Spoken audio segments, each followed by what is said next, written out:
The internet is a reflection of society. It's a reflection of both the good and the bad. Just like in the offline world, online we find good and bad people.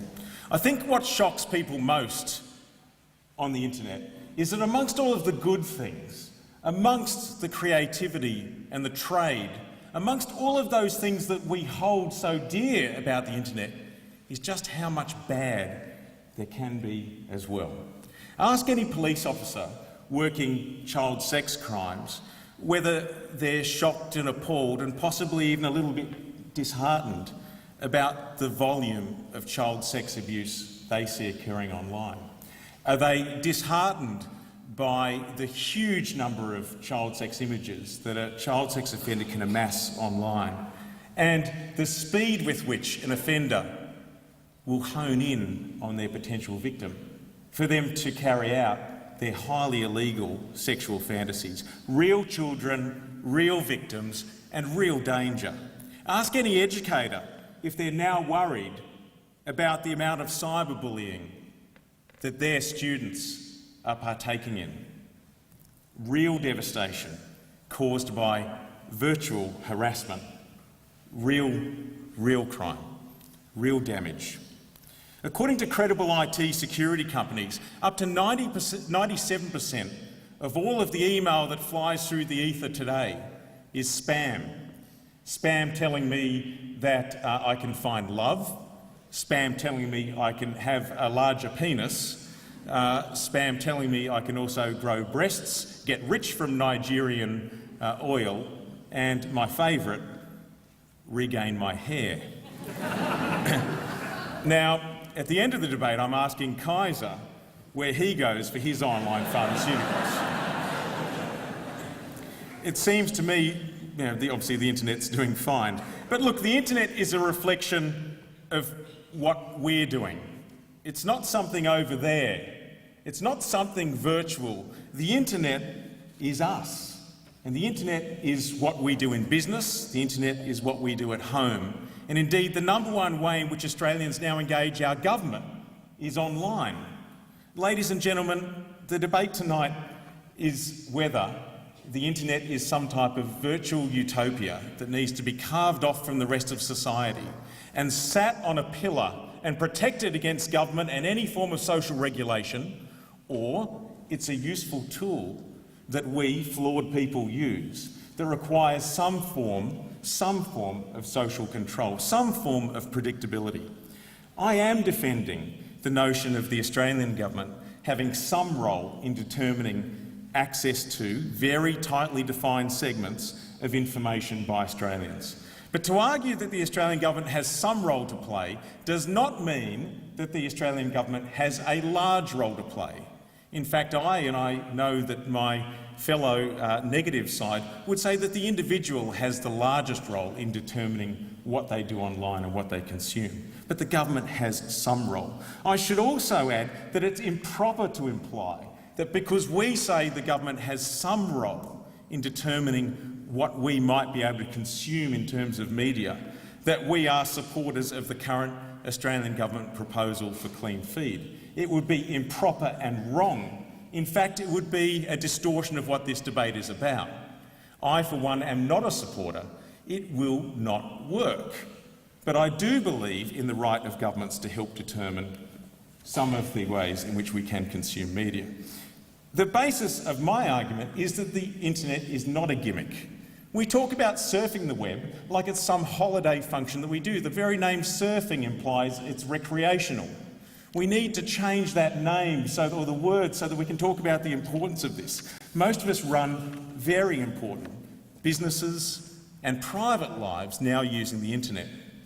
We keep in touch with friends and family. We make new friends online. These things are important to us. So it's vital that the internet is robust. It's vital that we have a degree of predictability to it. And there are many reasons why we find this hard. Jurisdiction has already been mentioned by the other side. But the number one reason why it's hard is the concept of anonymity. The internet is one big psychological experiment for what psychologists called de-individuation. And that's where the situation allows you to somehow lose your social and ethical control around you. Your moral codes recede. And if you remember the social experiments of the 50s and 60s and 70s of whether people would electrocute people or torture people more if they weren't identified, welcome to the internet, where the anonymity allows people to do things that they may not otherwise do.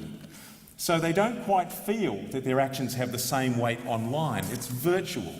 Tell that to a victim of crime online. The other side in this debate would have you think that the government is evil. Well, at least it's a bit malignant and its intentions aren't pure. David was very eloquent in saying that it's political why the government's doing this. So the government should vacate the field. Let's get the government out of there. Who's left? Corporations. Big corporations and small corporations online. Companies like Google. So we've already been told that there are 1 trillion pages on the internet, that there are 500 million words added in hours, and there are.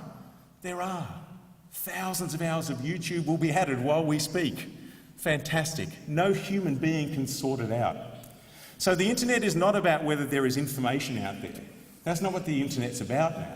The internet is now about finding that information, sequencing it and serving it to us as individual consumers. That's where the real power lies. That's where the real power lies on the internet, and that power now lies with companies like Google.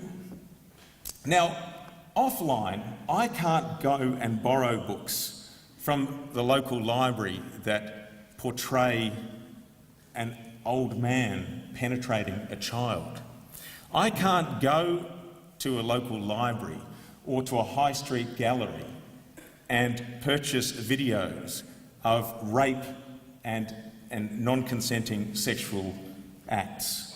I can't do that offline. And yet I believe I live in a free society. There are laws governing those things offline. The question tonight is really whether or not those laws should apply online. In fact, David did a very good job of showing that those laws do apply online and that enforcement happens today. And a reasonable person would suggest that if you are committing a crime online, that is the same as committing the crime offline. And our argument tonight is not about whether or not there is an internet filter. That's not what this debate is about. The debate is about whether or not the media that we consume offline today is acceptable to us as a society, and whether or not we expect that same level of freedom in the online space. And there's only one real answer to that, and that is that we should have the internet be seen as a tool used by us to access information. So what about Google and the way in which it indexes the world's information? So their actual stated aim is to organise the world's information and make it universally accessible and useful. But as I said, our heads would explode. So instead, Google now chooses which information will survive and which information won't. If you're not top of the fold, your information will die. Who here goes past the 5th page in any Google search? Google determines now the information that we consume. No one elected them. They're largely offshore and beyond our laws. They have no FOI. They have a secret code that makes them tens of billions of dollars a year, controlling that very information. Different to a government that we elect. Let me read you a quick list put together by Reporters Without Borders.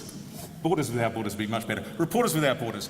China, Cuba, Iran, North Korea, Saudi Arabia, Syria, Turkmenistan, Vietnam, Australia and Yemen. Now, if I was sitting Napland today and asked which was the odd one out, I would choose Australia.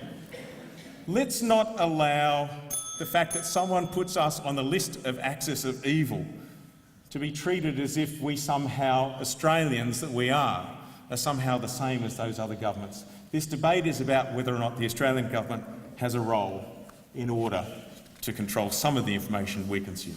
Thank you.